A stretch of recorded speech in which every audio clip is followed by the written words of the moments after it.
So, unfortunately, I have lost um, a bunch of the video that I shot when doing some fitting of the RAM and this cover plate, which is also creating the surface for the RAM to run within, right?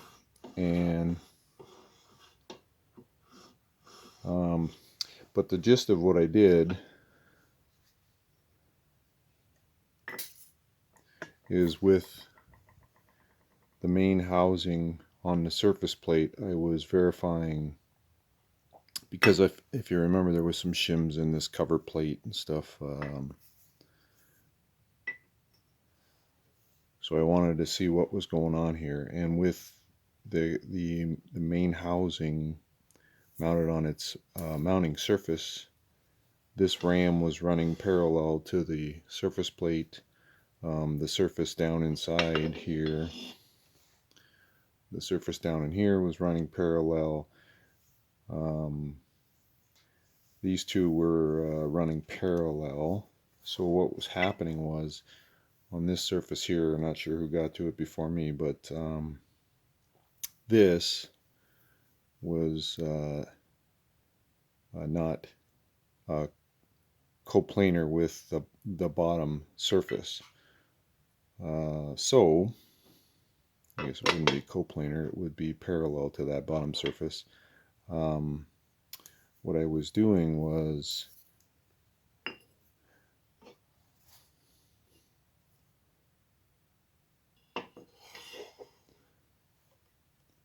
I was using the RAM, and when I started spotting, I was actually getting blue transfer from the RAM up to here, which is not good, right? We don't want that actually touching. So at this point, we're good.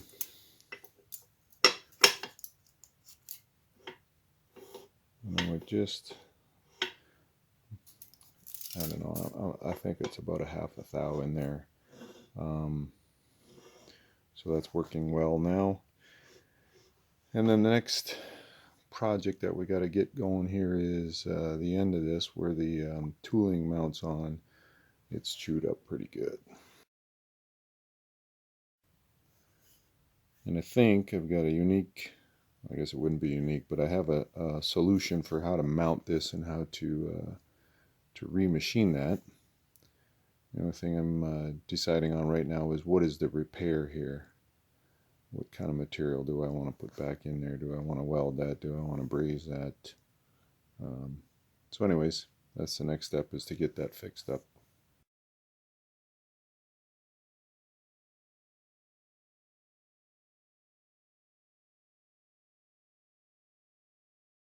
So here's the beginnings of the repair. 4-jaw. Unfortunately, the RAM is too big to go through, so I'm just got the 4 jaws being used to drive it. But I also use those to get the pilot here running true prior to the steady rest. So it's running true. And then the plan is, this is just a socket-headed cap screw in there. And the plan is, I'm going to single point a center here, and then remove the steady rest, use the center, clear out the material here that I want to get rid of, and then I haven't yet decided on whether I'm going to thread a piece on, whether I'm going to heat it up and shrink fit it on there, drive a pin through. There's all kinds of ways we can do that, but the goal is to get this front end of the pilot taken down, so we have a better, for lack of a better term, a better whistle notch here without all that damage on it. But before I can, now that I've spent all that time to get that set up, you got to make sure the carriage is on the right side of your steady rest.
So you can see um, this looks like damage from a cup point set screw. Pretty obvious there. And what I'm trying to do is get that cleaned up without going any. I don't even want to get to this depth here where the bottom of this notch is, because that currently would be the weakest point in the whole system. So what I'm going to try and do is just clean up enough without getting down to that depth, and then put a ring on here and then recut that notch.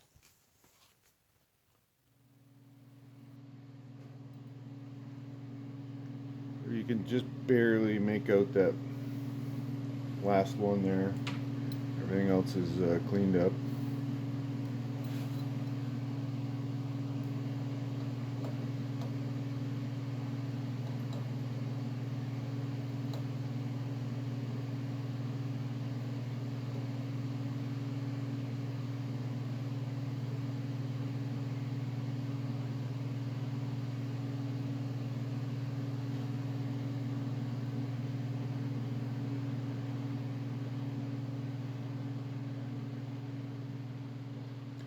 Got to go get a different mic. So at this point, I mean, the actual diameter doesn't really matter. It's matching the ring that's going to go on here to this diameter. So right now I got to take 1/8 thou off to get down to 975, and we still got we still got a bit of a groove there. So I haven't yet hit that bottom, and this here is obviously going to get covered by the ring, and then I don't think it's going to be an issue for the locking pins. I am going to touch this face. There's some damage from somebody. So anyways, yeah, we're going to take 8 more thou off of there, and then it'll be a ring to go on there. So with this now at 975, still lots of room to get down to the bottom of that, which I'm happy with, and barely a witness mark there. So next thing I'm going to do is I'm just going to go, I think from some of these divots here, there's some raised edges on this surface here. I just want to go touch that. I'm not going to touch this diameter here. This diameter here is 1 thou under the tooling, so I don't want to touch this. And this and this face here is what, you know, holds the tooling is up against this face really. And all this repair is for just so that as you turn the tooling, you can lock it into any position you want. I was worried with those divots there, if I wanted to have a fine-tuned position, I wouldn't be able to get it. It would want to drop into those divots.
So I was using Stefan's balance cut method, and it was working well when I was using the lathe dial itself.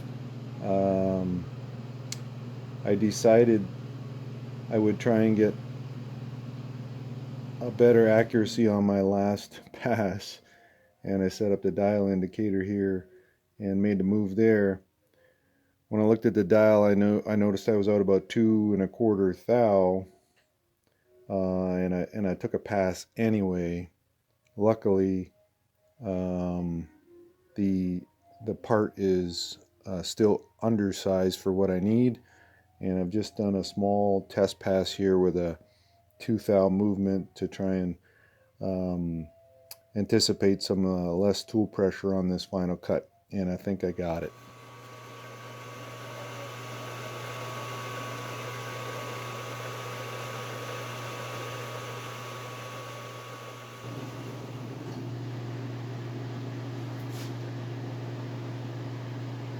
So let's see. This is uncut video. Everything to this point has been measurement, so this should not fit.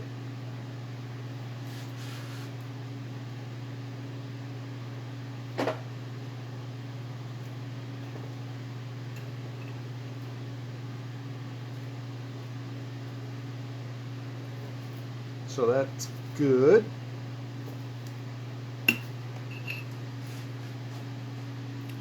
I had just put a little chamfer on that lead edge, and so that's kind of what's starting there.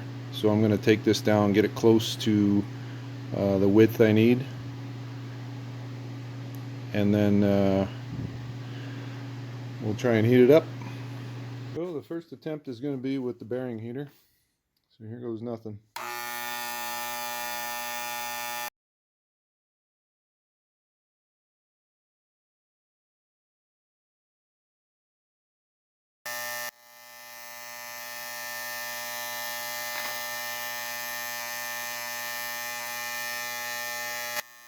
We got smoke.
So with the ring now on the ram here, I've got it back in the forejaw, out of camera view here, but I got it back in the forejaw, back in the center, and just have dialed in this pilot here.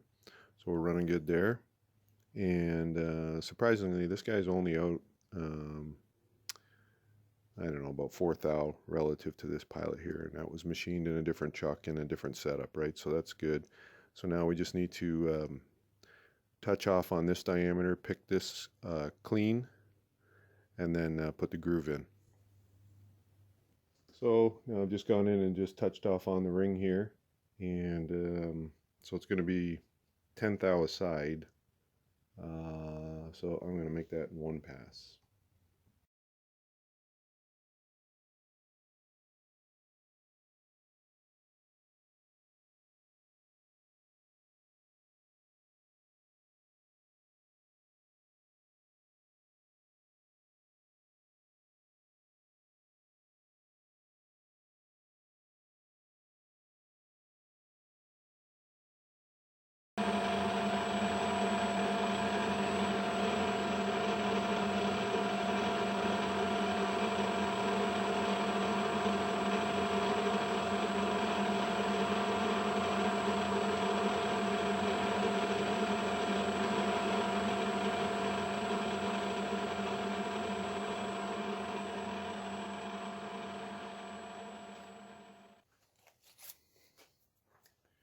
So next step here is the ring is is about a half a thou under this size here, and I'm happy with that. I think in operation this is the pilot, and then all the force when you're um, running the shaper here is up through this ram. So the pilot is just to hold the tooling in place. So half thou under here, because it's two pieces now, I'm happy with that. But I had made this ring a little bigger, and so I got to take this down in and match it up to the face.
So that's the little insert in the tooling, and I verified that is a 45-degree angle. So the compound is set up at 45. High-speed bit here, slightly under 45, just so I got clearance, and I've got this as an indicator. I don't want to go into the original pilot, and I'm just going to whittle away at the new ring here until we get a groove that matches up with the I left a little bit of a extra diameter down in the bottom underneath of here when I turned it originally, and so the plan is just to whittle away down until we get down into that groove.